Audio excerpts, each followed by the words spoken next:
So, hello everyone who's listening. Today's guest is Christine Oliver. Now, we've got you down because you stood as a candidate last year in the general election as an MP. I did. You did. As did you. As did I. And credit to you. I mean, you had the backing of a party. I did. I stood as an independent for multiple reasons. Shall I just say that a little bit more now? Please do.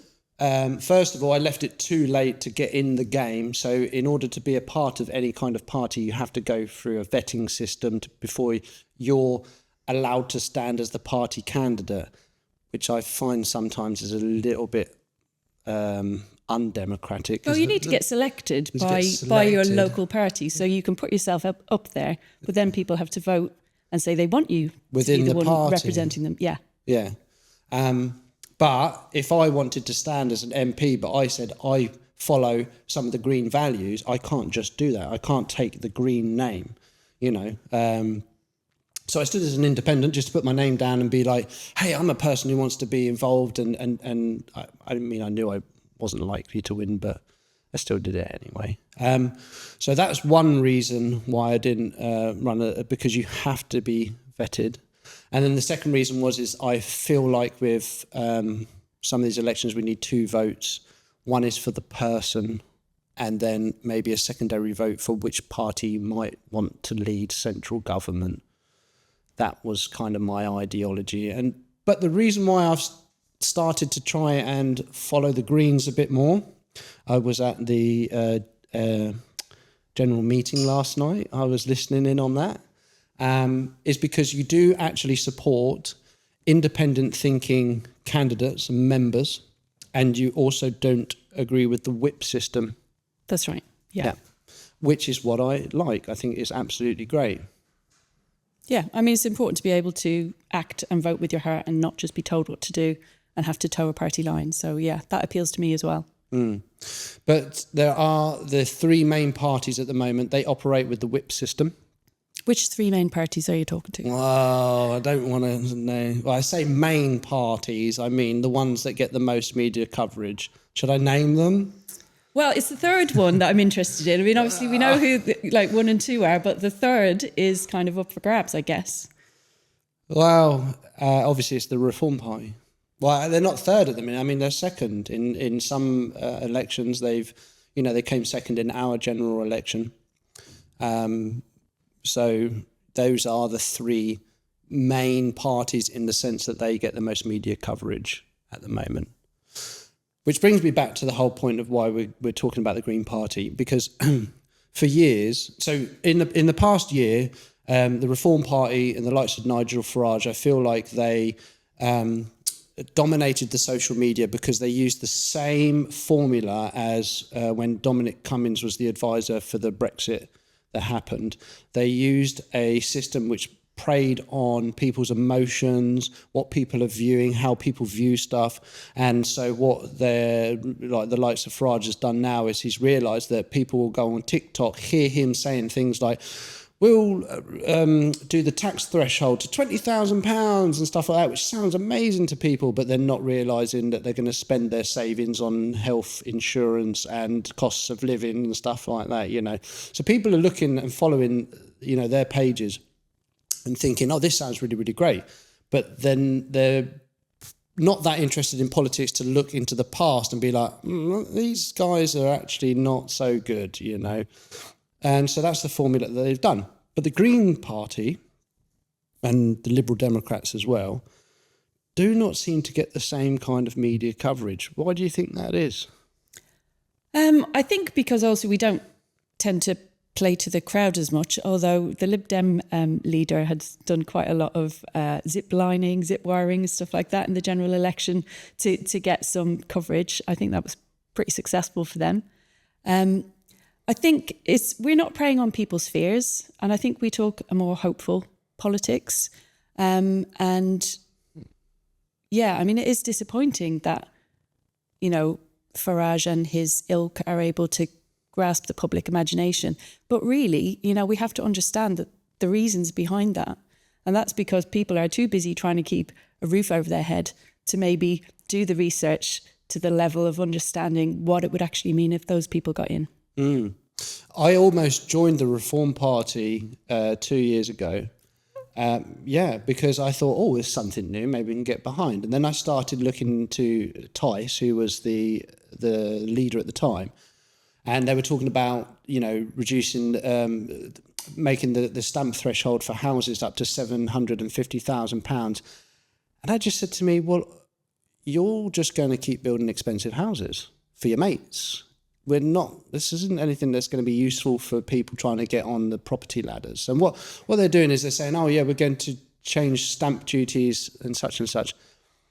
But nobody's talking about building houses without the big businesses that invest and have the ideas of getting the millions of pounds of profits.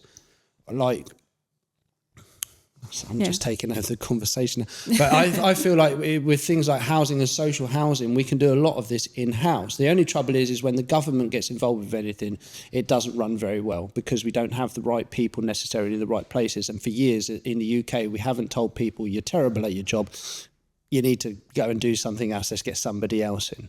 Well, I mean, I'm not sure I entirely agree with that. I mean, I think that, there are structural issues to do with why we don't do things in-house in the UK.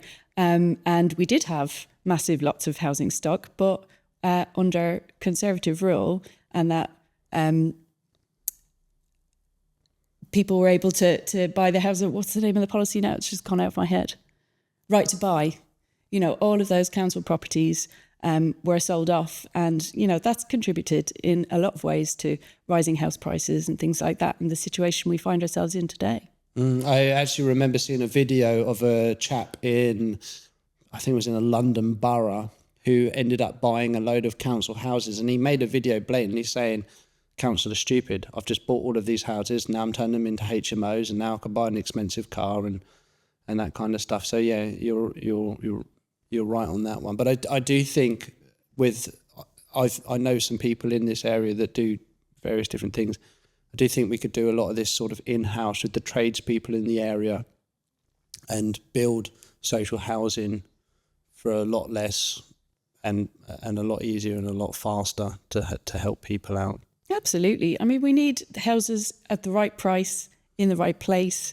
What we don't need is 7-bedroom executive homes that people from around here can't afford. So that when they do a big housing plan, they say, oh yeah, 10% of that's got to be social housing, which the housing company doesn't, the building company doesn't really want to do. It's part of the plan that they have to include that, and they don't really want to do that, which is annoying. It should be more than 10%. Yeah, well, invariably, what ends up happening is they go back to the council and they say, well, actually, that's affecting our bottom line. We can't build that amount of affordable housing. Okay. Because profit to them is the thing. Yeah.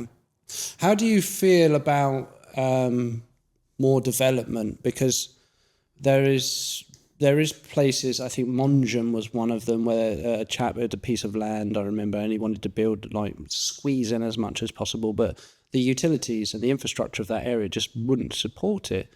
And I always feel like, well, maybe we need to build sometimes new villages, like Hawkinge.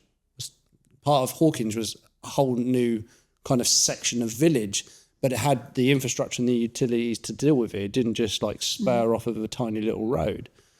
Yeah. Well, I mean, if you look at Whitfield and the urban expansion in Whitfield, that's planned. And, there are utilities and things. I mean, I know there are some issues, I think, with wastewater. I think that's a bit of a difficulty there. I'm not fully au fait with the kind of technicalities, but that's a planned expansion. But in places like Deal, for example, where I live, and Monjam is kind of a village that's connected to Deal, it's got a kind of rural placement. We're talking about country roads and things like that. And you're right, there just isn't really the infrastructure. But, planning and housing development really should be done in a strategic and thoughtful way, and not just let's cram in as many houses as we can to maximise profit for whoever's doing it. I think Deal and the surrounding areas were overdeveloped in the last kind of housing plan by 30%, like something ridiculous, like 30% more houses than was planned to be built were built, and they're still building more.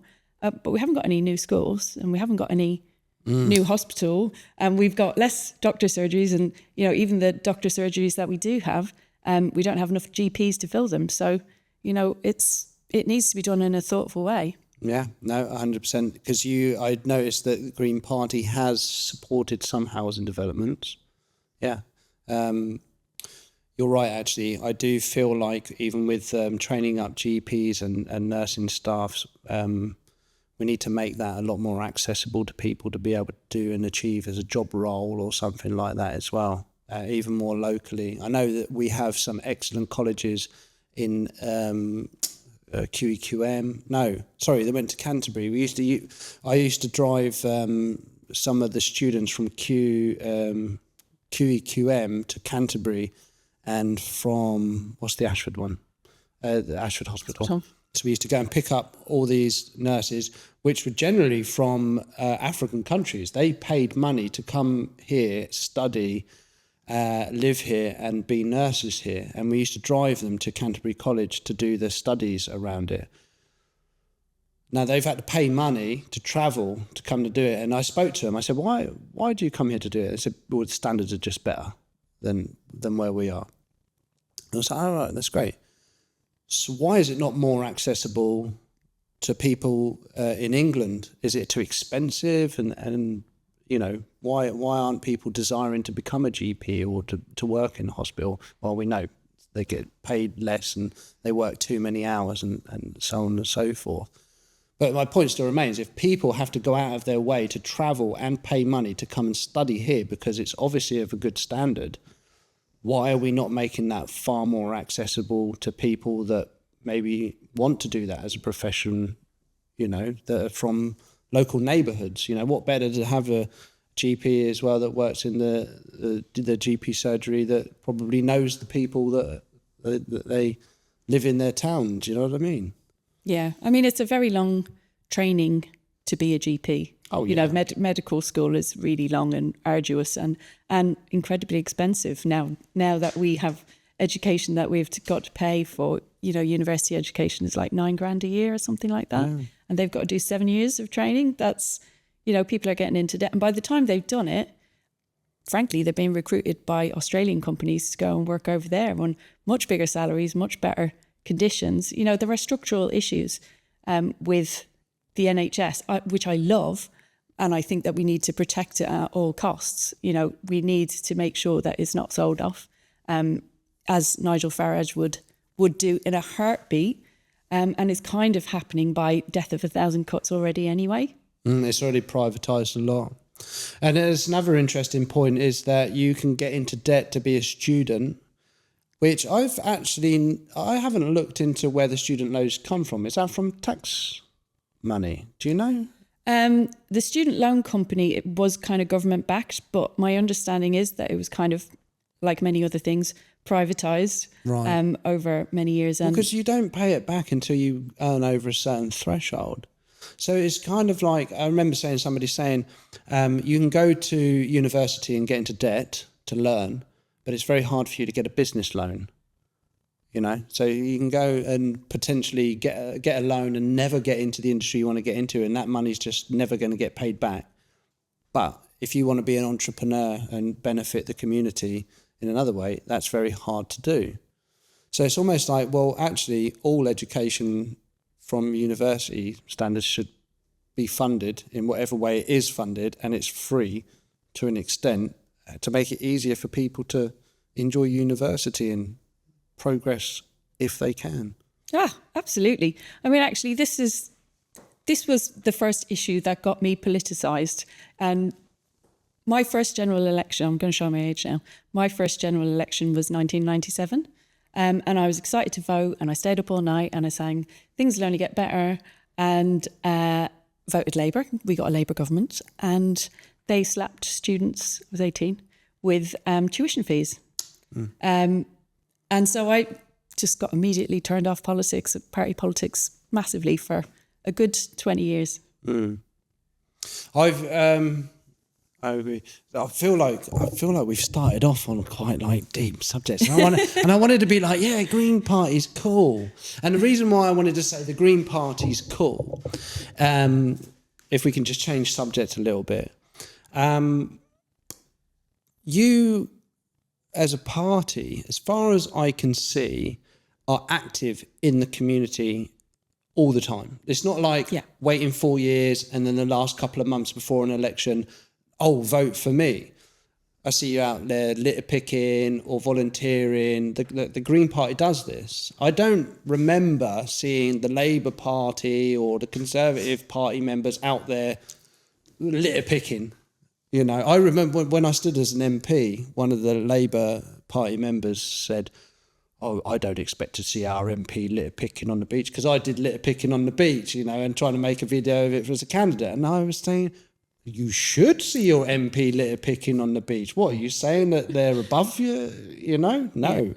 So, yeah, you lot are still quite active. Yeah, we're always doing things in the community. I mean, that's why we're in the Green Party, because we want to help our community. So whether it be litter picking or kind of lobbying at the planning up at DDC to try and stop developments and stuff, or, you know, trying to sort out Southern Water so that we've got a good swim quality rating off of Deal, you know, all those kinds of things, as well as kind of general volunteering in the community. You know, there's kind of Transition Dover, who the Dover candidates are all involved in.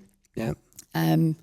Repair cafes, things like that. You know, Greens are active. We do stuff. Yeah. Well, I know Liz. Yeah, Liz is brilliant. Did Liz set up the repair cafe? She set up Transition Dover. Transition Dover, yeah. But who set up the repair cafe? Well, I think it's like an initiative of yeah. I went along a few times to fix bikes, but we didn't get very many bikes, so we stopped going because it was very popular for other things, but not for the bikes. And there was a bike shop opening. But anyway, it doesn't matter. With regards to candidates for the area as well, so my candidate, Liz, for Dover Town. Liz is great.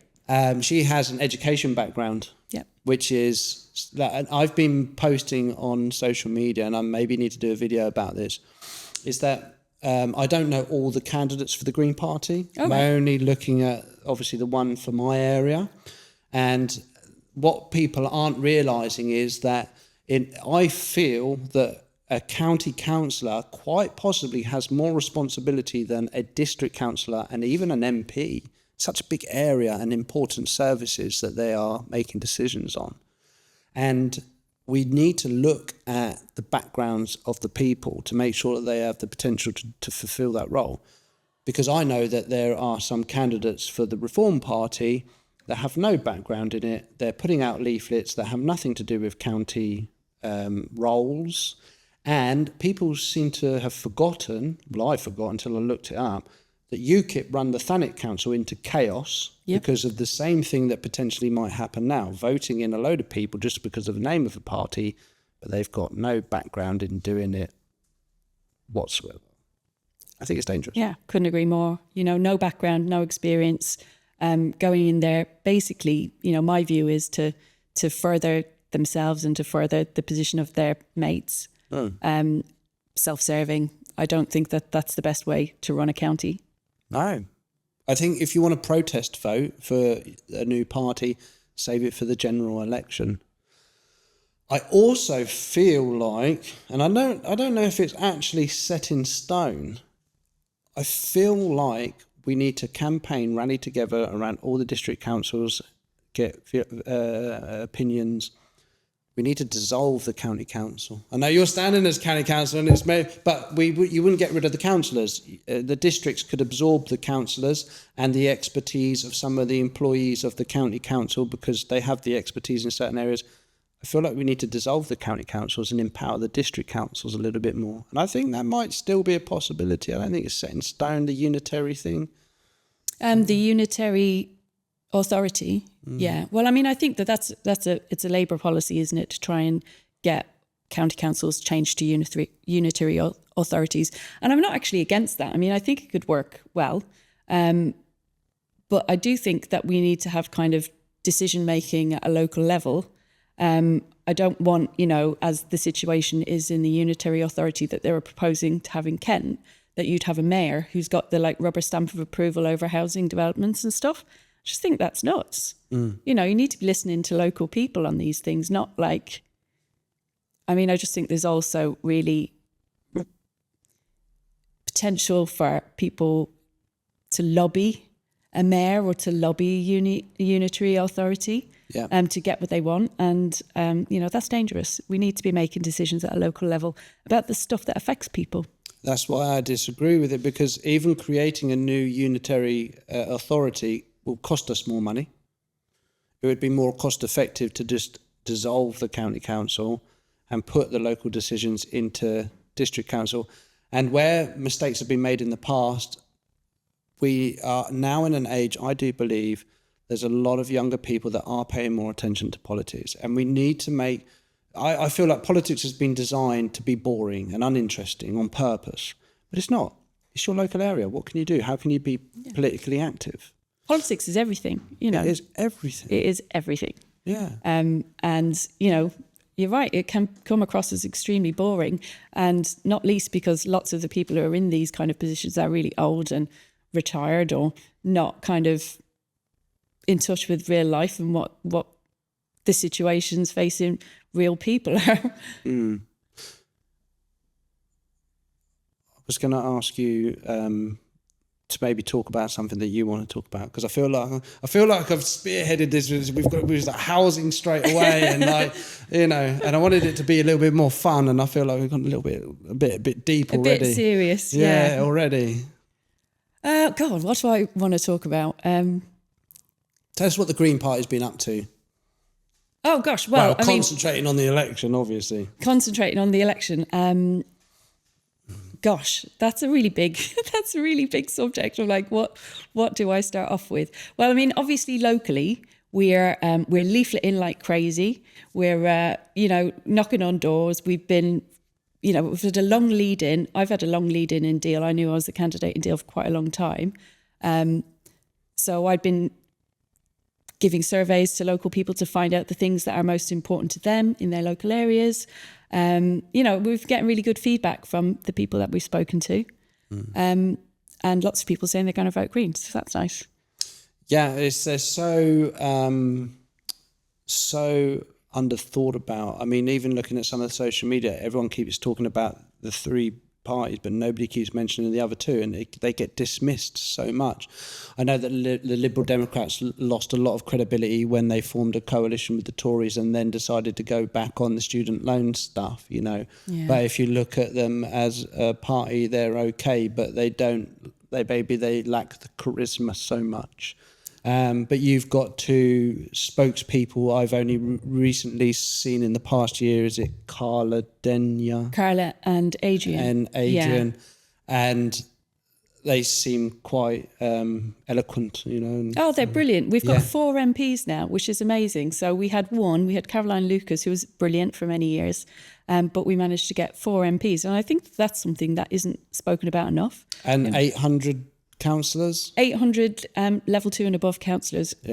Across the country. That's a lot. One. Reform have got maybe a handful of councillors, and most of them have defected from the Tories. Yeah. So we are the fastest growing party in terms of representation on councils. The Lib Dems, as you rightly said, they kind of got wiped out a bit because their credibility was shot due to kind of working so closely with the Tories. But I think they got about 57. So, that's a lot of MPs. Yeah. Reform have got 5, and I think half of them have fallen out with one another. Yeah. I think maybe some of the challenging things, one of them for me was the ideology of net zero and climate change, because I feel like, as many other people, the climate has always changed. But what's the human impact on it? But what we can all agree on is, do you want to keep polluting the area that you live? So how do we just... you don't. So I think sometimes these terms like net zero, could we ever get to that? Maybe, maybe not. personally, I love the smell of a 2-stroke motorbike on a summer's afternoon going, so, the nostalgia of that maybe, would you ever stop oil and petrol completely? We do need to reduce it heavily. But then there's things like the control over everything. Hydrogen is definitely a viable way to do things. And they say, it's expensive. And nothing's actually expensive. It's only expensive to pay human beings to do it. And there's also other technologies that aren't being looked at, which is around like hemp batteries. You ever heard of hemp batteries? Yeah. Yeah, Porsche are doing things with that now as well, So I think maybe some people get hung up on these things like net zero and climate change. I think that some of those things are like misunderstood because those terms are used as like shorthand, aren't they, for things that maybe people don't fully understand. But I mean, I think something that we can all get behind is that there are benefits to reducing the carbon. We could have better air quality. So like less air pollution. We could have streets that are quieter, that are, more suitable for people to cycle or to walk or scoot along even.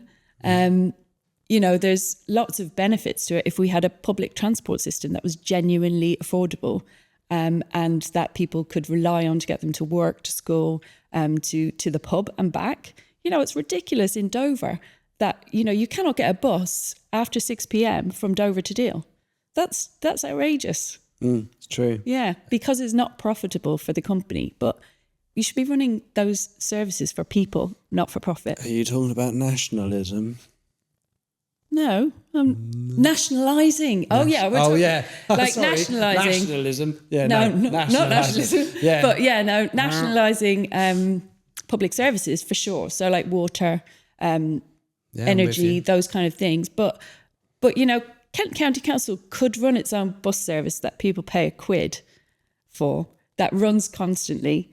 People would use it all the time. I'd use it. I don't want to run a car. It's expensive. It's dirty. It costs money and time and, it's convenient. I can go and pick up my daughter because she can't get back from Dover after 6 p.m. in the evening, which is just a joke. But I would much prefer not to run a car. Yeah. If I could rely on the bus, that'd be great. I use the bus. If I'm going to Canterbury, it's much better to go on the bus than drive. Absolutely. If I need anything from in town, I walk or cycle, So when I'm not going to work, I very rarely use my car. Actually. Yeah, I mean, I use my bike. But when my kids were younger, I wanted to cycle them to school. And quite honestly, the roads were so dangerous and congested that it didn't feel like I was doing something that was particularly healthy for them. And we did find kind of routes that we could go on the bike that were a bit longer but less by the main roads. But maybe we should have school streets that are like close to traffic during school opening and closing, that kind of hour around there. So that people can get to school without all that air pollution as well, because we know that kids are more affected by it and they're lower down and closer to vehicle exhausts and all the rest of it. There's lots of benefits to kind of finding ways to reduce emissions that work for lots of people. And it's not about kind of punishing people or kind of self-flagellation. Everybody can live a decent life if we just kind of are a bit more thoughtful about how we use things and we plan it so that it's fairer for people. Yeah. When I went to school, I had to walk.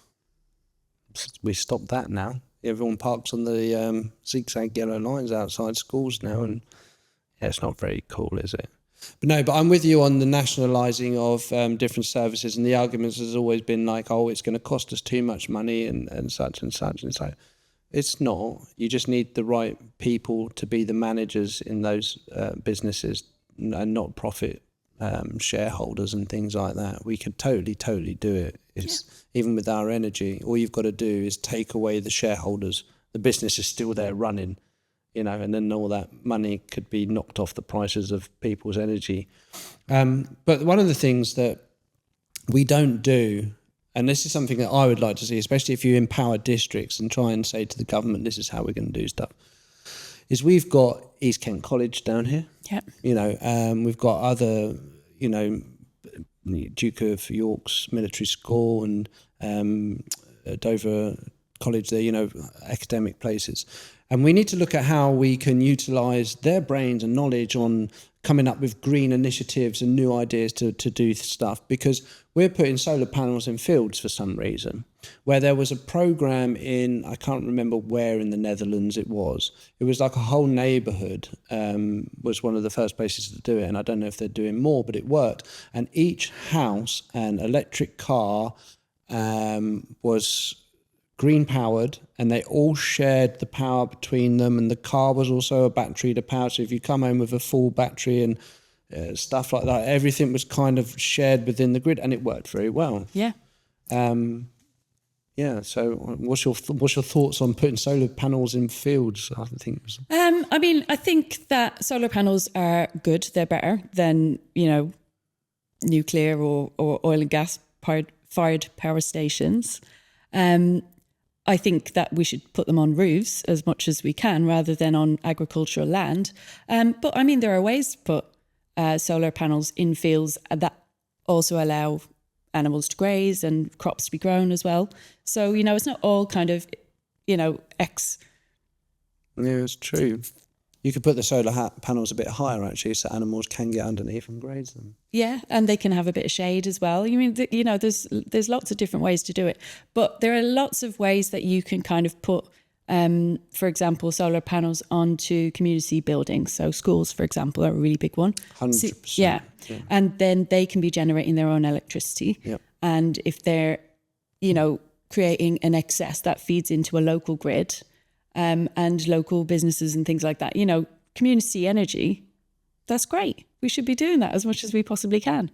I don't know why it isn't kind of taken up more. I think it's not seeing the examples to then kind of replicate. But it can definitely be done.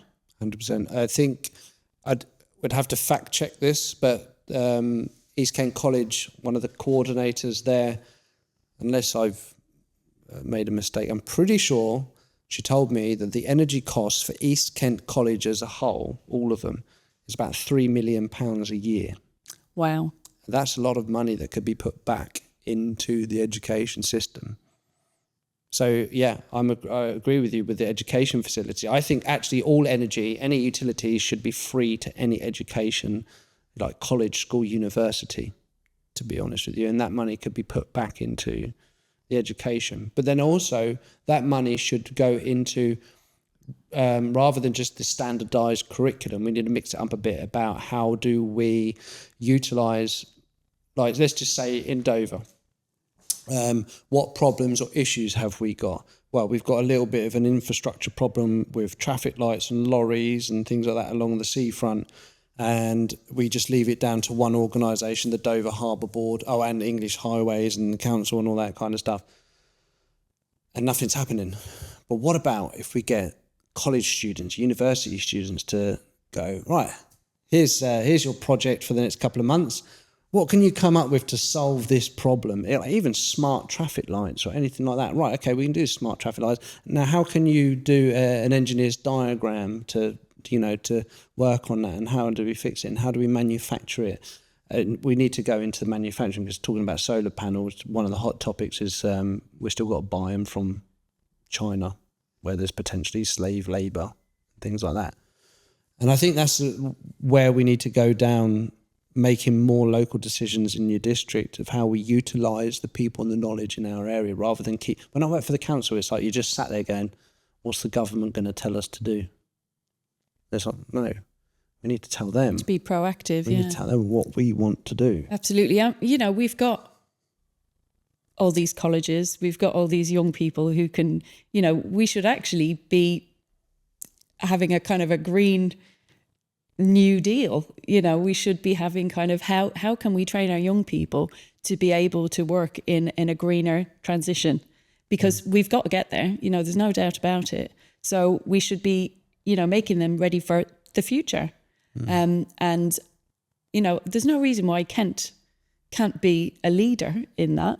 100%. Yeah, and we should be thinking about these things. Well, not Kent, but the Dover district. Yeah. I would like to see, because going back to saying that you lot as a Green Party are active in the community, I don't know about other areas. Imagine the Green Party is the same across all districts, or everyone's a bit active in their certain areas. I think generally speaking, we would be pretty active in most communities, but it will depend, varying on the area. So I, being a Dover resident, have a load of ideas that I think because I would like to join the party now, and I know that you have a lot of members with different skills. Everyone's got different skills, and I think I have a skill of coming up with ideas, and I want to put those ideas to, someone like a party like yourself, and see about how we can fulfil some of the duties that even the MP's not really doing, because we've got another MP that doesn't seem to be any better than the last one that we've got, and I think we kind of maybe expected that, because politics hasn't changed. Again, with the MP role, my intention was, if I had the opportunity to have won, is I would have changed that role. I would have done it in a different way than what it is now. It just seems to be like turn up every now and then, put on a couple of surgeries and maybe do a couple of good news stories. But you have the power as an MP to make changes, hold the council accountable. There's a lot of things you could do as an MP.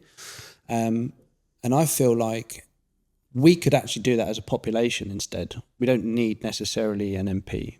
We've got enough people. And how do you bring those people together to be able to make, changes towards tourism and economy and business and property rentals and property development and these kind of things as well?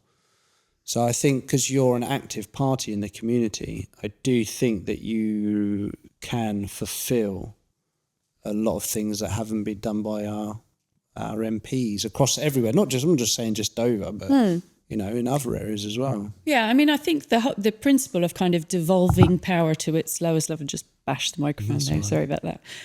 Devolving power to its kind of lowest level is a really important principle. And I mean, I'm a huge advocate for things like citizens' assemblies where, you've got people who, you can do that in different areas as well, people's assemblies.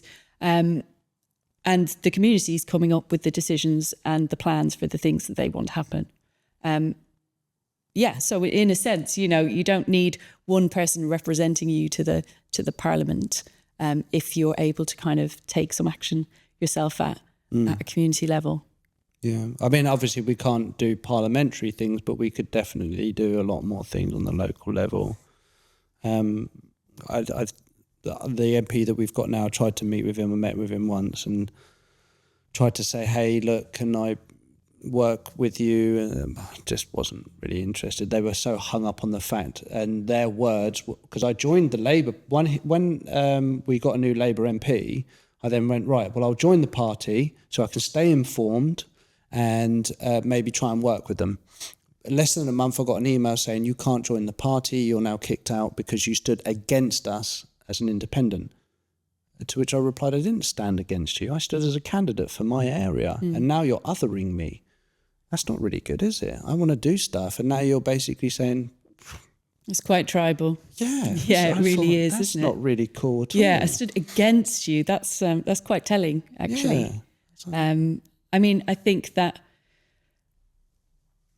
certainly the two main parties have got a structure where they're whipped. They're told what they can vote on and when, and they can be punished or excluded if they don't toe the party line. And one example of that is the Climate and Nature Bill. So actually, I went to Dover District Council just as a normal citizen member of the Green Party and put a question to the council. Would they support the Climate and Nature Bill? And they did, which was great. And so Dover District Council are fully signed up as a Climate and Nature Bill council. Now, I know that lots of environmentally minded citizens have gone to see our local MP asking him to support the Climate and Nature Bill.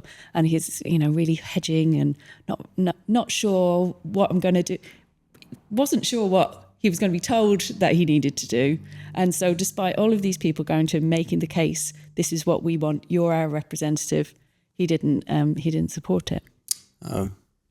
What was there certain details within that bill that just wasn't realistic to him or something like that? Or no, I think it wasn't supported by kind of the government. The government kind of felt that it was unnecessary, so they whipped their Labour Party not to vote in favour of it, or to keep talking about it so long that it didn't get to go to a vote. But the basis of it is not to destroy natural habitats and stuff. Yeah, it's about kind of like science-based targets for nature.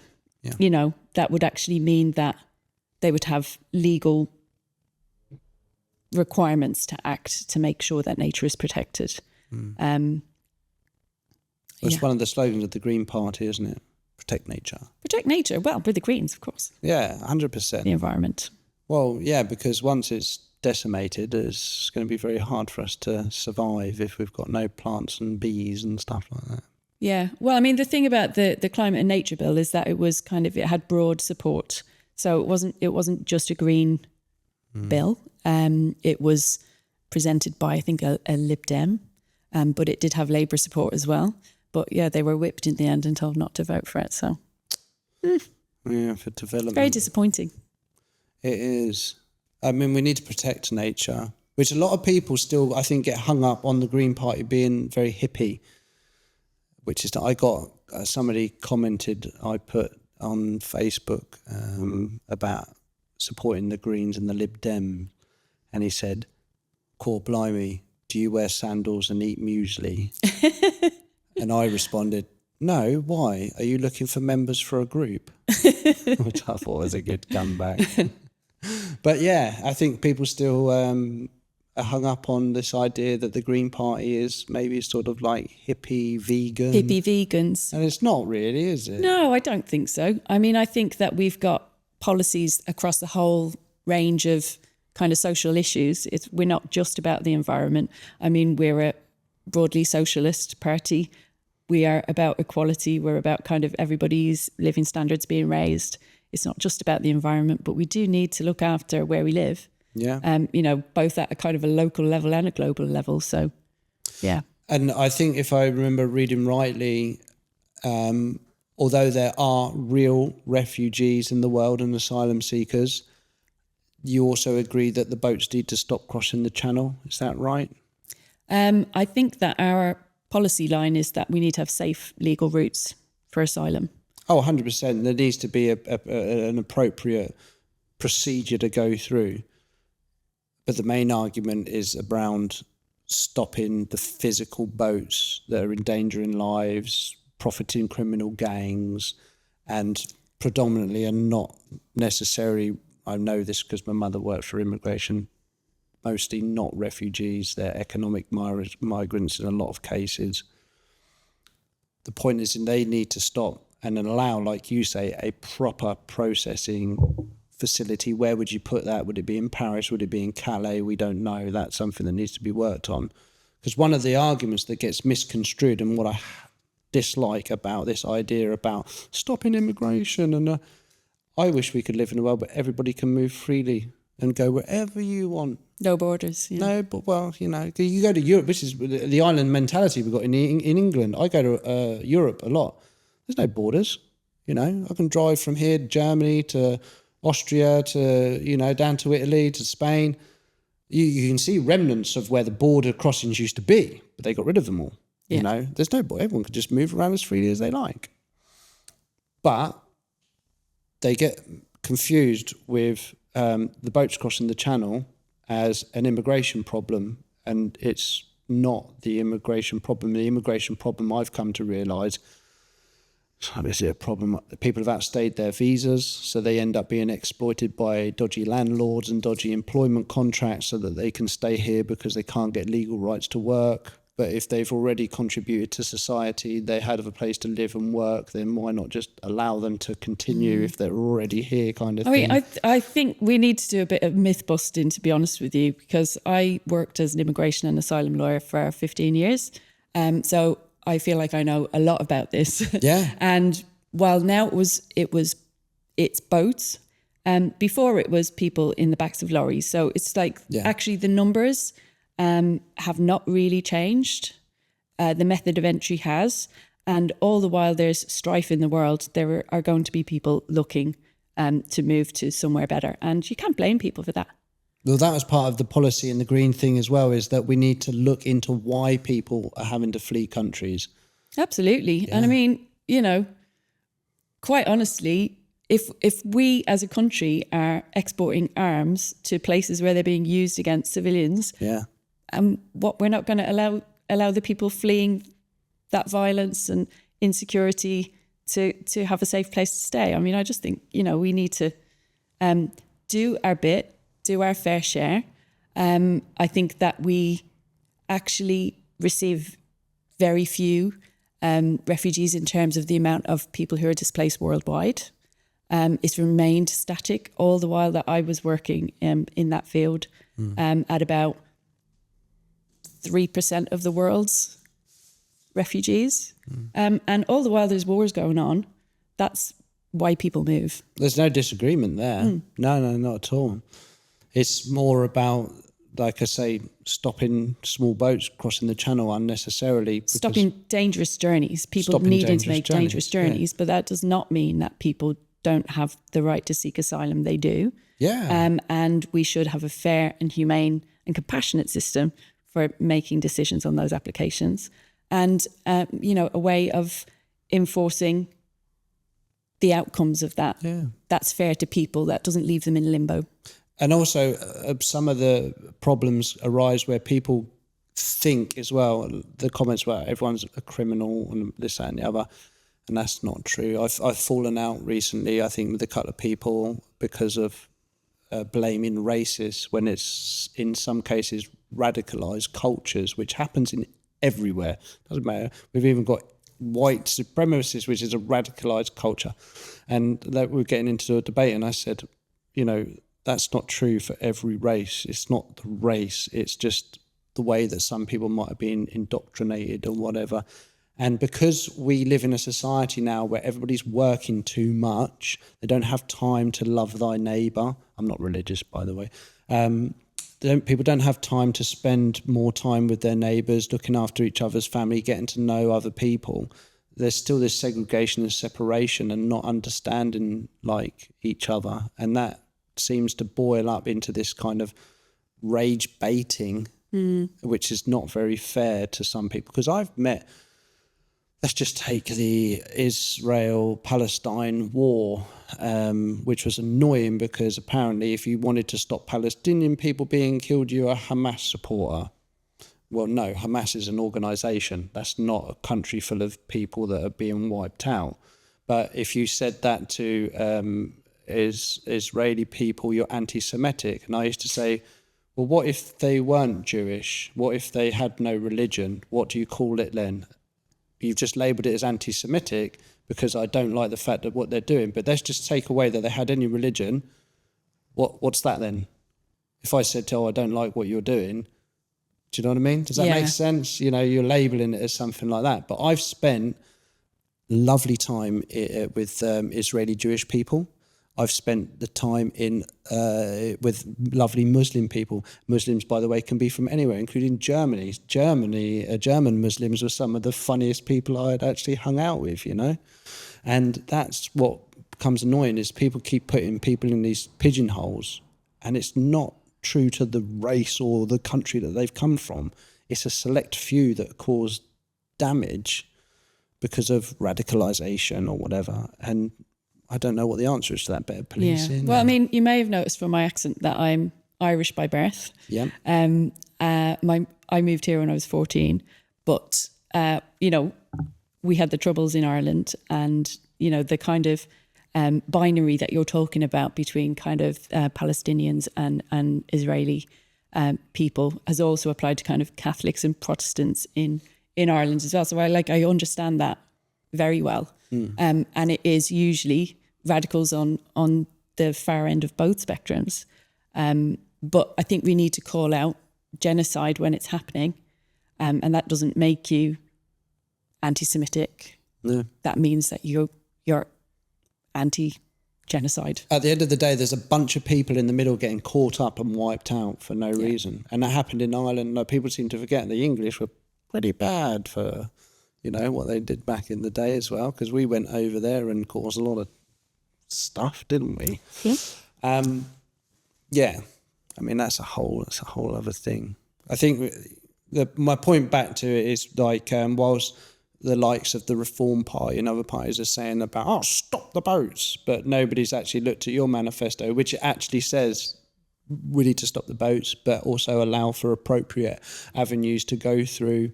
And also my favourite bit, which I skipped over, but is we need to look at why the people are leaving those countries, and it's because of our involvements and things like that. It's like, let's bring back the UN to what it should be. Scrap NATO, because that's just a members only club, and the United Nations should be what it's actually intended to be, but obviously it's failed and not doing what it's supposed to do, is it really? We're getting into the really big subjects here, Ash. Oh, I know, but I'm one of these people that knows a little bit about something and not a lot about everything, so that's why I like to talk about it. I feel like we need to talk about a little bit more like fun stuff for Greens as well. Fun stuff for Greens. I know. I don't know how I'm feeling about this interview so far. I feel like I've gone into the dark and I wanted it to be more like Green Day. Look. Right. Okay. How do you think let's it's try and going turn it so around. far? Yeah, come on. We Greens, we've got a hopeful vision for the future. We're about really changing stuff, and that's hopeful. And we can make a better society by having some of the policies that we're proposing, and by voting Green, you're going to get some of that. So that's got to be good. Yeah, no, 100%. How do you go about engaging with more people to join the party youth-wise? Do you get out? Sometimes I feel like maybe these days the pub is the place to... Because I've been doing that recently. Only last night I was at the quiz and I went outside and I spoke to 4 people. One was actually from the US, but the other 3 were local. And I started talking politics, and I was asking them about who would you vote for. They all said no to Reform. Good. That's good to know. 2 out of 3 said Green. 1 was like, I don't really bother. But then listening to our conversation went, well, I'd probably vote Green.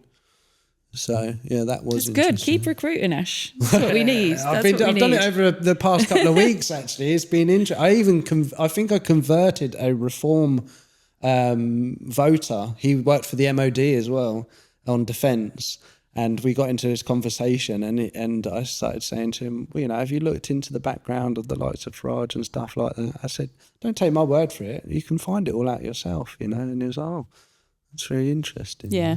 That's important, look at who's leading them. Are they like you? Are they normal people? Are they billionaires? So why are they bothered about you if they're billionaires?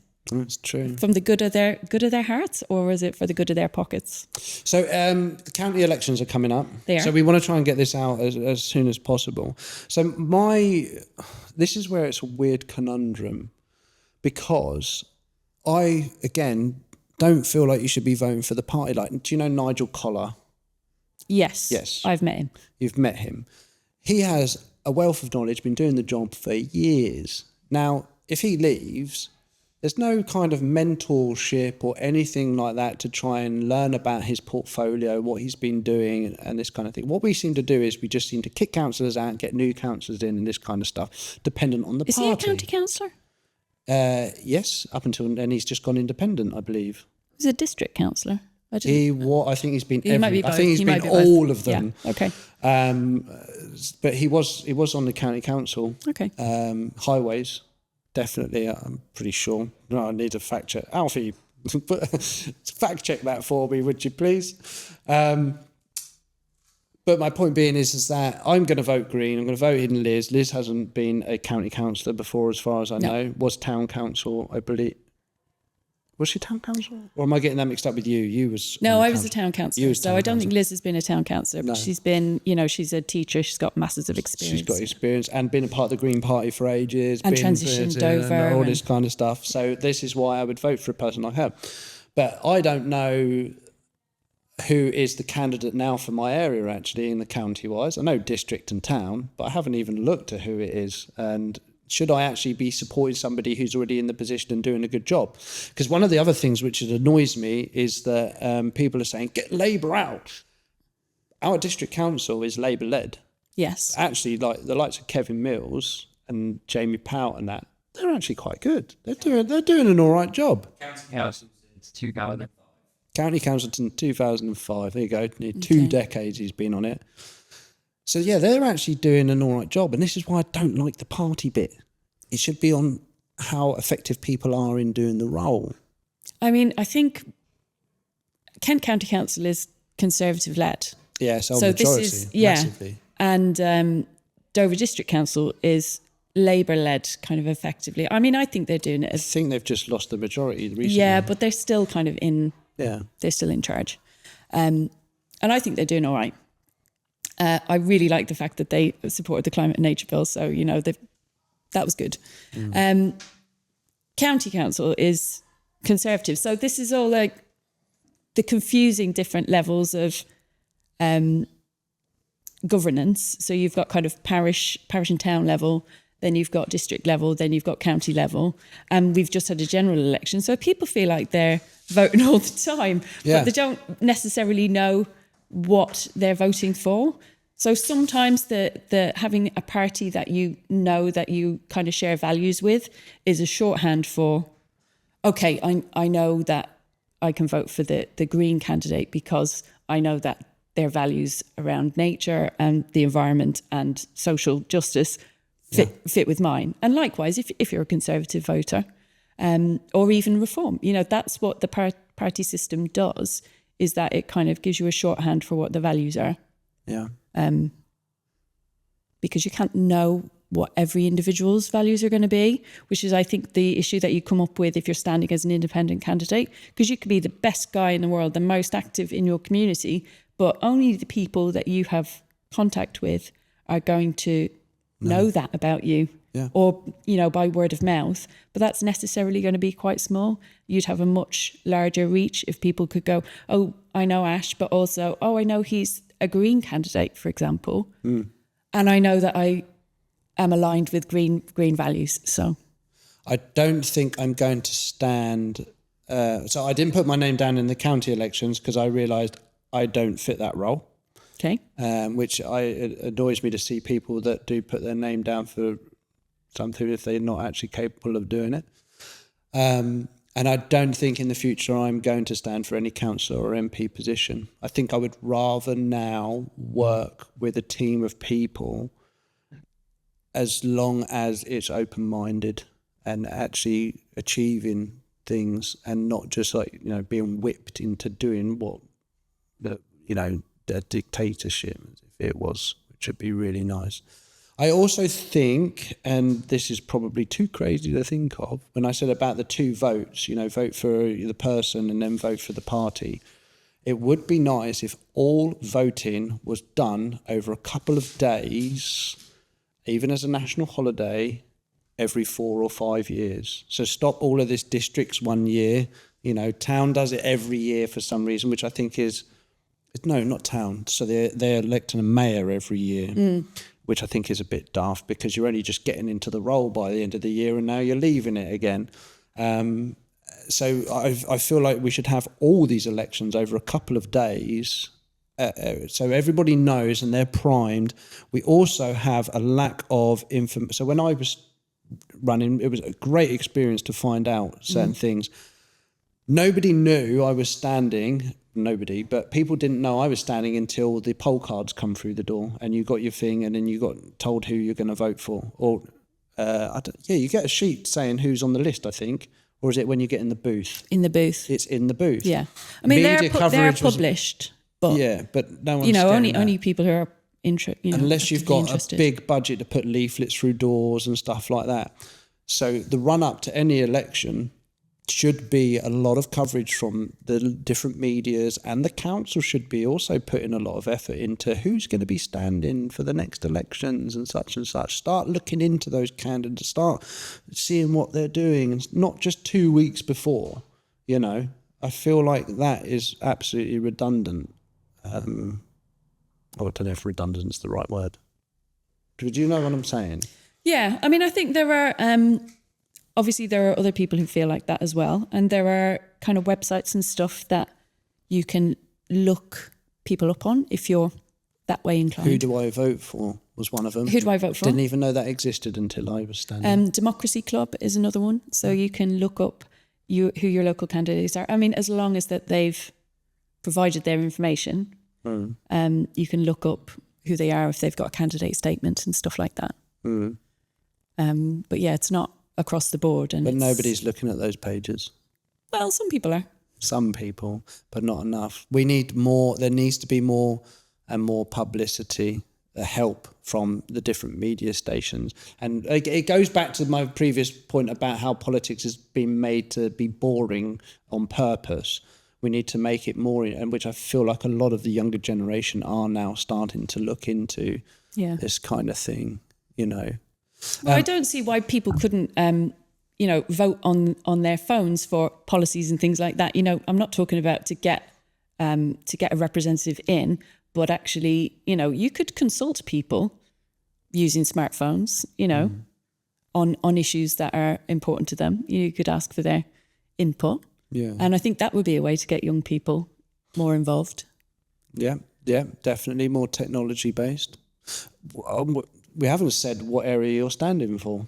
Oh, I'm standing in Deal and Walmer. Okay. Which is where I live. We've got, do you remember all the candidates in the areas? I think so. This would be like a little test. I was going to say, shall I list them or do you want to list them? Okay, let me see if I get them. Maybe you can help me out if I get stuck. Go on then. So it's myself in Deal and Walmer. Yeah. It's Sarah Waite-Gleave in Dover North Villages. Yeah. It's the lovely Nick Shred, who's on Dover Town Council. He's standing in Dover West Villages. And it's Liz in Dover Central. Is that right? Is that all of them? I thought you had a couple more. Could be wrong. Oh, Pete Findlay Sandwich. You, Liz, Pete Findlay Sandwich, Sarah, Dover North, Nick, Dover West, and that's it. Yeah. And they are all amazing. So it's really good that everybody's got the opportunity in Dover District to vote Green. Is there actually more seats available? I don't think there is. I think you've filled all of them, haven't you? There's 2 seats in Deal and Walmer because of the size, but it's only myself standing. Why have you not got 2 candidates for each? Like the Reform Party's got 2 candidates for the Dover Deal, the Dover Town Centre. That's just because obviously they just got 2 people that go, yeah, I'll do it. By the looks of things, they stand against one another, and we'll no, because if people go out and they put because in Dover Town you get 2 votes for 2 candidates, so they can go in and vote for those 2 people, which means they have a better chance of winning. Why did the Green Party not stand 2 candidates? Do you know, in the Dover Town area? They've only got Liz. Could have had 2 maybe. I thought that was only a single seater, but no, Dover Town's double. Wrong. As far, I could be wrong. Alf, can you double check that? No, I'm pretty sure Dover Town is a 2-seat place. So they've put two people in. What was I looking at before? Green Party policies.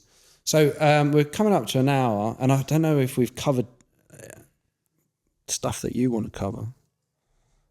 Is there anything that you'd like to bring up? I feel like I've covered the things that I feel like we covered a lot of stuff. We got very deep very soon. Yes, it's true. So Green Party manifesto, providing fairer, greener homes for all. I mean, that goes back to us talking about, you know, solar panels and roofs and things like that. But yeah, the right homes and the right places. And stuff like that. Yeah. Yeah. Building a fairer and healthier country. Now, this is something that, again, talking about Farage and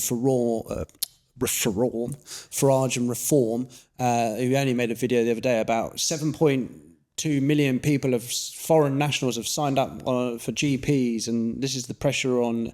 Actually, if you look at a lot of foreign nationals, they probably live a lot of a healthier lifestyle than the traditional Brit that's in the pub having fry-ups and, and whatever.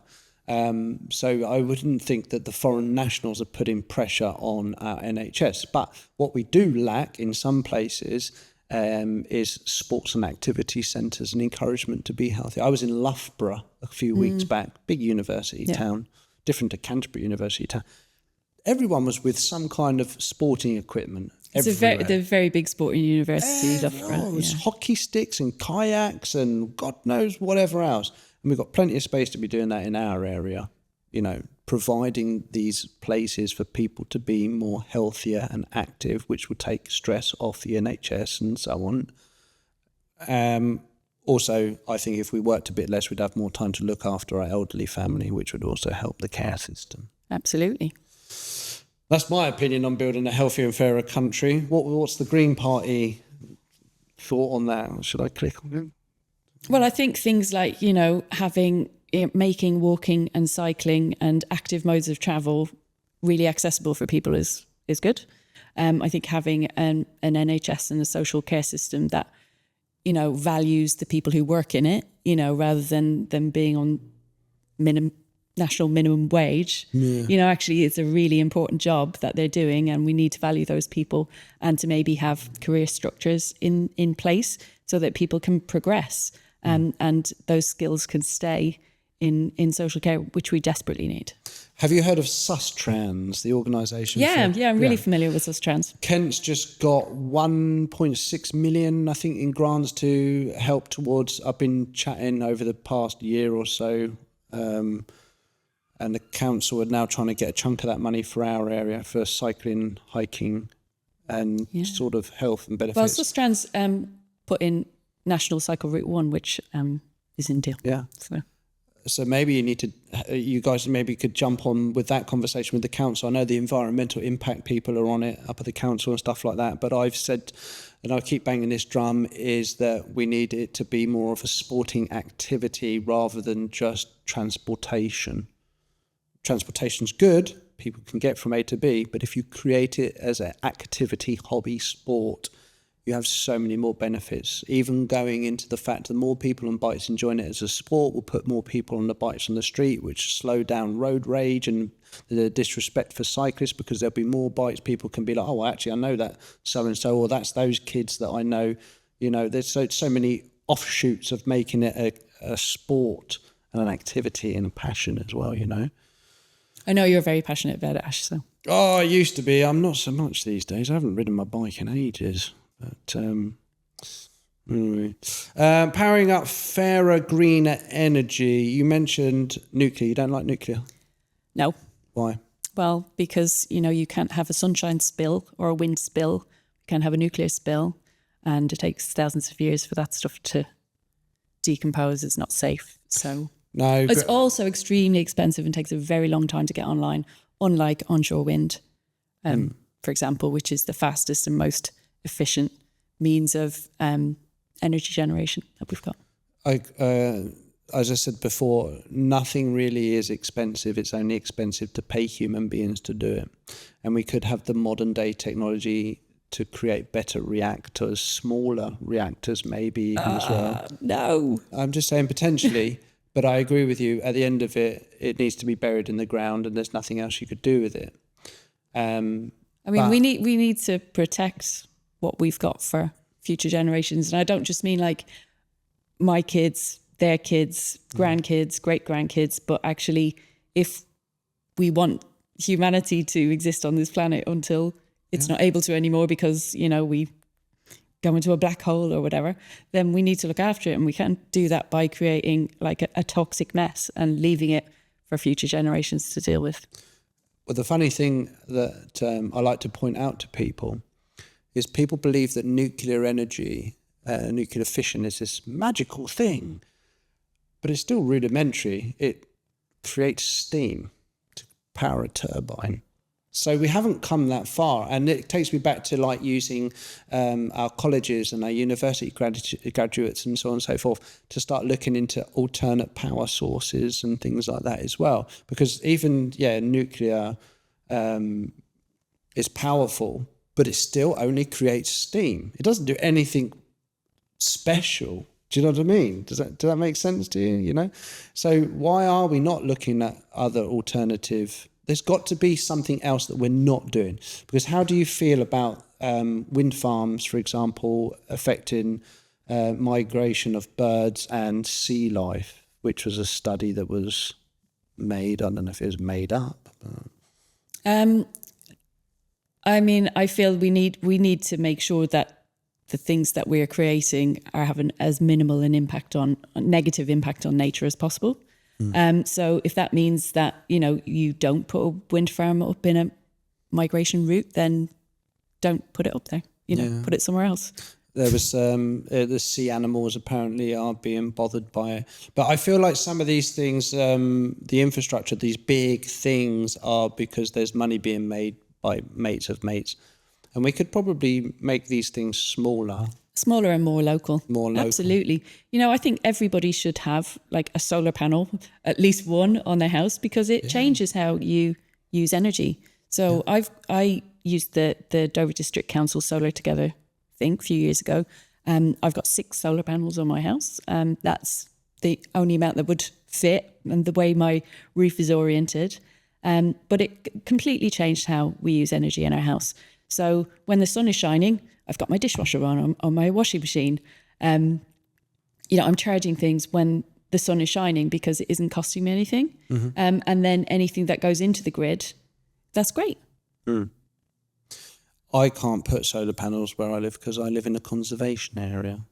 But that should be changed, right? Because... Yes, in a way. Conservation for some areas can be a bit of a problem. So we have a massive problem with seagulls. And you can't put nets over the roof, which bungs up our gutters, destroys the building. So well, if you had solar panels and then you bird-proofed them, that'd solve both problems. Making work fair is another one. I feel like no one's talking about the fact that we need to work a bit less. So we've got more time to spend in our economy and being at home and being more active and sporty. Absolutely. The 4-day week is a great idea. Yeah. You know, actually productivity, all the studies show that productivity isn't affected and in some ways is more effective. People working a 4-day week. Then you're out, like you said, you're either enjoying yourself, doing healthy pursuits, or you might be out spending in your local community, which is good for the economy. So, you know, it's a win-win. I mean, some jobs, I don't know all of the jobs, but when I worked for the district council, I was told, make sure your diary looks full. You know, so, well, how about I do more quality work over a shorter period rather than pretending that I'm busy all of the time, making sure my diary is full. And then you're threatened in a way that you might lose your job or you're going to get penalised because you're not, you know, with a full diary or something like that. But actually, if people are happier and are more relaxed, they're less likely to be sick. You know, there's so many kind of knock-on benefits. It's kind of small-minded to think about it in that way. Well, you know, we've got to look busy all the time. It's a bit old-fashioned, I think. I'm not specifically knocking the district council. No, I know. think it's common in a lot of places. job roles. Yeah. But that's what I did. Fairer, greener social support. I think we know what that is, obviously. We've got an underutilised amount of community centres and things like that as well, which could do with a lot more help. Or they're being actively shut down, you know, and early help is being lost, just leading to kind of costly late interventions further down the line. Again, it's very kind of... There's a lot of things we can go through here, but we've gone over an hour, and I think I'd love to keep going on some more, but I think I want to ask you 2 more questions. One is around your law degree, which was around asylum-seeking immigration and human rights. What do you think would there be a problem or any detrimental effect? And I don't want to leave the ECHR, personally. That's one. I mean, I'm not a lawyer. Would that be dangerous for us? Would there be detrimental effects if, because people are calling for that to leave the ECHR, which apparently was initiated by the UK? Yeah, so British lawyers drafted the convention, the European Convention on Human Rights. I think, human rights, by their very nature, they apply to everyone. And we are able to apply them through UK courts because we've adopted that convention into our domestic law. I think it would be terrible if we came out of that. It would just signify a kind of lack of internationalism and a real closed-minded kind of fortress Britain approach. And I don't think it would do us any favours in terms of our international reputation. Do you think it opens the doors to dictatorship? Do you know what? I don't even want to think about it as being something that's realistically likely to happen. I think the things that have been kind of mooted as populist stuff in the past, things like, well, let's have a British convention on human rights. Actually, the one that we drafted, that was by British lawyers. Yeah, and aren't all humans human? Yeah, exactly. Or some are more human than others. Oh. The other question is around defence spending. I don't see much around that in the manifesto and the policy. Is as much as I don't like wars and I don't believe we should be fighting politicians and corporation wars and people shouldn't be killing each other, it seems like we do need to look at defence budgets because stuff might happen. Is that in the green? I think we need to take a kind of more holistic approach to what is security. So security is more than national defence. What makes us secure as a country is having a secure economy. It's what makes us secure as people is having a secure home, a secure source of income, a secure food source. All those things contribute to our security. It's not just about kind of military spending. And I do think a lot of the military spending that we do is unnecessary, and that could be re-targeted towards more positive activities in the UK. 100%. The trouble with defence spending, but people aren't looking at, is that, like, for example, when funding, helping give funds to certain wars, what people didn't realise is we weren't specifically giving money to a country, we were giving money to the arms manufacturers. And so it was, profiteering. Yeah, absolutely. And also what people don't understand is that as the taxpayer, we are also paying money to those companies to develop weapons. So we're paying twice effectively. We're paying for them to develop their business model, and then we're paying for them to supply their business to wars. So, that's it's a big scam. It's a massive scam, and it's to make people money. And it, I don't know whether Keir Starmer thinks that he's going to keep our economy afloat by us just selling arms and arming the rest of the world. But, it needs to stop. Something needs to change. Like all that money that's being spent on developing defence that goes to profits, that could be used to make our society fairer, to prepare us for the green transition, to get people in high carbon industries working on other things, to kind of reorient their business to something more productive for our future. This suggestion might sound a little bit dark, but it could have a positive effect. Going back to our colleges and universities, if you were not to pay these industrial military weapons developers, but in fact you funded colleges and universities to develop defence spending and come up with weapons, which comes under the ideology of, we need you to come up with ways to kill people. And then eventually the students might be going, you want me to figure out how to kill people? Imagine if that had a knock-on effect to people going, well, actually, no, none of us need to do that anymore. And it could end wars, maybe. Do you know what I mean? Like you're telling people, we need you to design things that are going to kill people. And then the colleges and the students are going to be like, what? Why? Why are we doing that? Because it's the detachment from it. You know, these companies are taking it on themselves to develop these weapons for killing people, right? And nobody thinks anything of it. Now, if you took that infrastructure, that R&D phasing, and put it into colleges and universities, and all these young minds are going, but why are we doing this? Yeah, I mean, I might think go, hang on a minute, this is... The danger in that is when you normalise something like that, then you make it okay, and I just don't think that's But I'm thinking of the reverse of it, that it registers with them as, this is not okay. Do you know what I mean? Do you see what I'm saying? Yeah, I mean, that's a risk I think you'd be taking. It depends on how it's also shelved, because you're not trying to get people to develop these weapons with we need to wipe out other people. But on the idea of, I mean, it's crazy, but I know what I'm saying. I think you need to be able to think creatively and outside the box, and I think that's what you're doing. What I would like to do, though, is I would love to see more funding. So when they were talking about national service and drafting people in, which I thought is not a good idea, there should be more funding available for the cadets. I was in the Army Cadets, and I'm glad I didn't join the Army afterwards, because I see what's going on.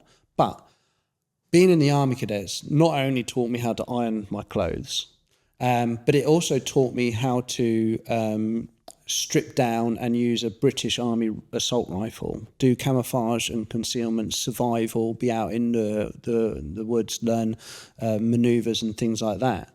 I don't want to have to use those skills, but I had a fun time in the Army Cadets. We had a great laugh. We did so many different things, and I learned some skills that if stuff hit the fan, I could go, right, well, I can actually, do my bit if necessary. I don't want to go abroad to fight wars, but if something was to come here, I know that I would be able to put some of those skills to use, if you know what I mean. And I think that might be a better idea. Well, I think, providing opportunities for people to have training and to have wilderness experience, think great. Maybe not the rifle bit. Actually, in this day and age, you're probably more likely to be working a computer thing for a drone than actually kind of getting up close and personal with a rifle with somebody. That's true. Not that I'm condoning that. I mean, I don't think that that's okay. I think we should be moving away from that stuff as much as possible. Yeah.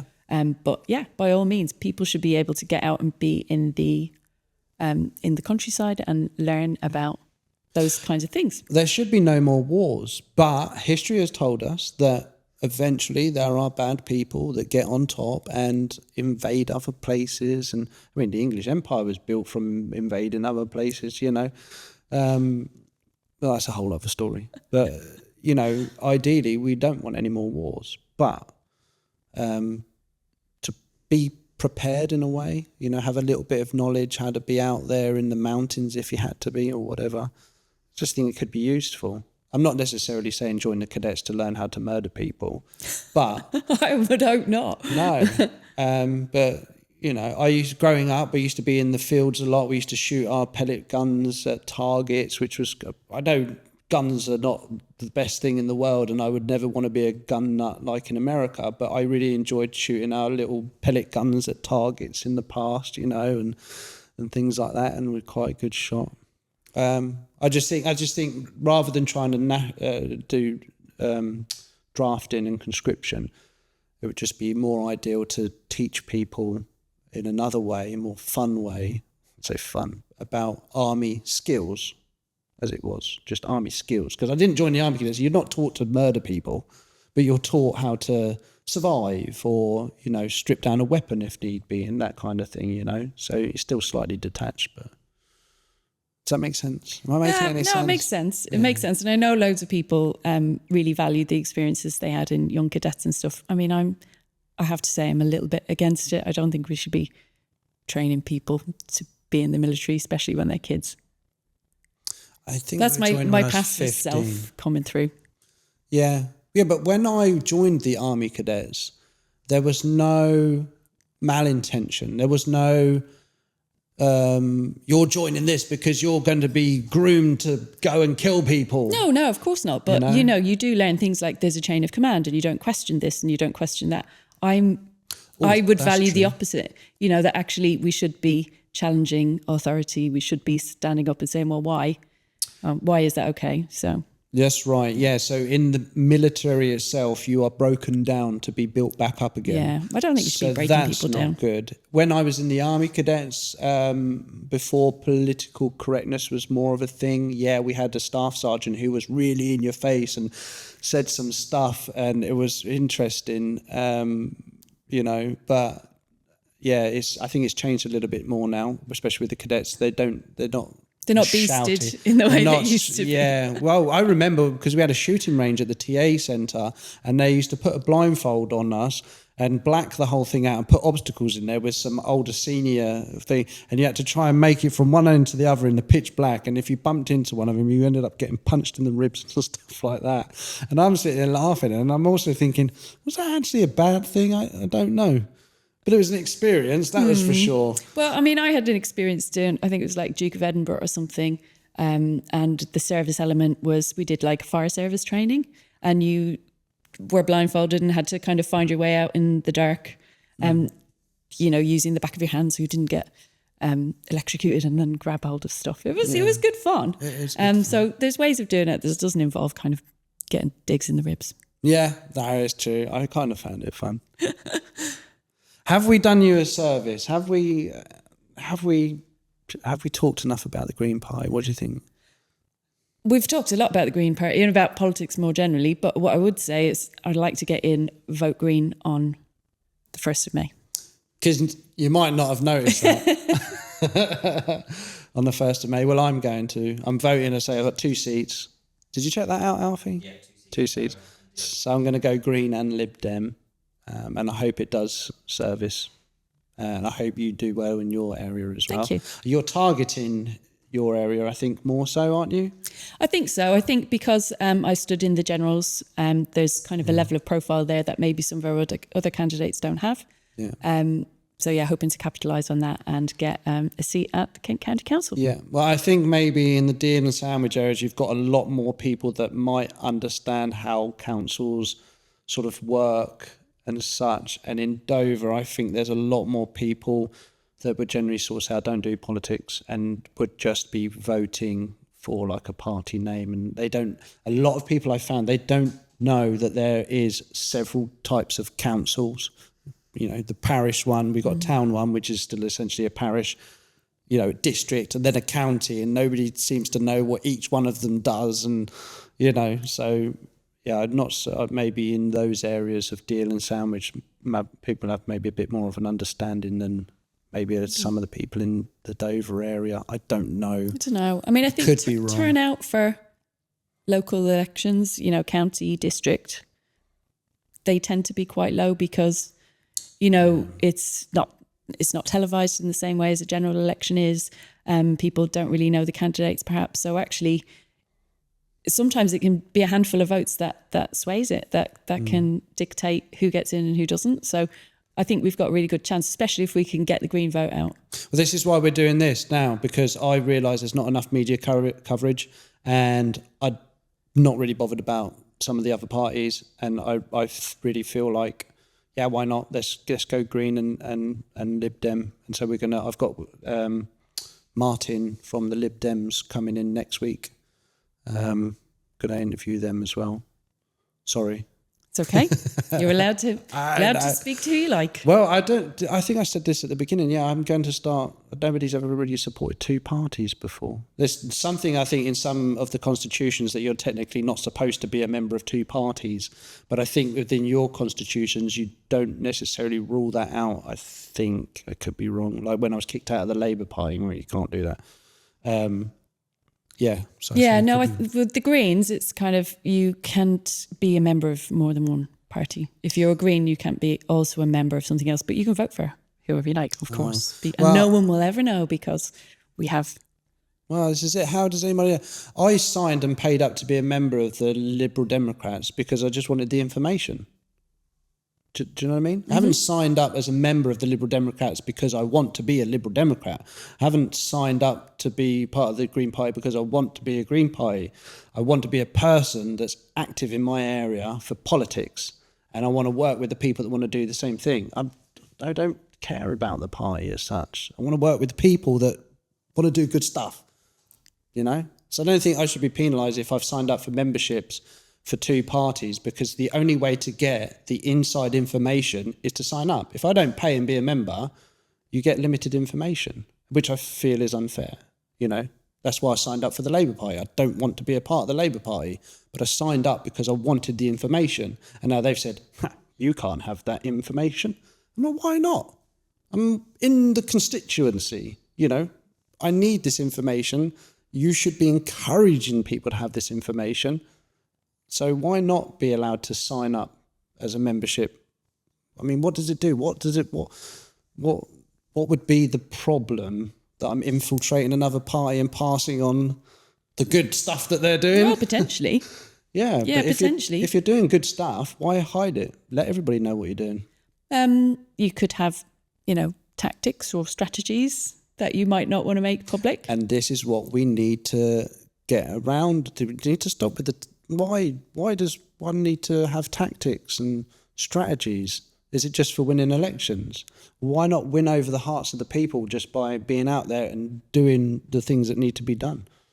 Well, I mean, that's our philosophy. Yeah. But it's slowly. True. Well, I want to make a statement now. Please don't kick me out because I've signed up for two party memberships. I'm not going to sign up for the others, but I've signed up for you two because I want the information. I want the emails. I want the invites to the meetings so I can see what's going on and see what people are doing. That's what I want to do.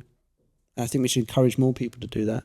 In fact, it shouldn't just be on a membership basis. You should be able to donate to the party, and all information, unless you want to keep some tactics and strategies to yourselves, and you know, that's fine. But I feel like we need to be pumping the information out, especially what the Green Party are doing, because you are more locally active.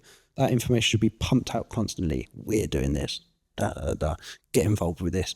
Da, da, da. Well, I mean, we try as much as we possibly can. So, well, we're going to start helping. I think there's scope, a lot more scope for media coverage for things like the Green Party. We're going to help. I messaged Sarah the other day and said, if there's anything we can do media-wise in the future, you know, why not? Cool. Well, remind people to vote. That's the thing. Yeah. You know, and they're going to vote whatever way they're going to vote. But I mean, I think if people, they need to have a voice, this is when to use it in local elections. I think, it's just my own little theory, which would be nice if it come true.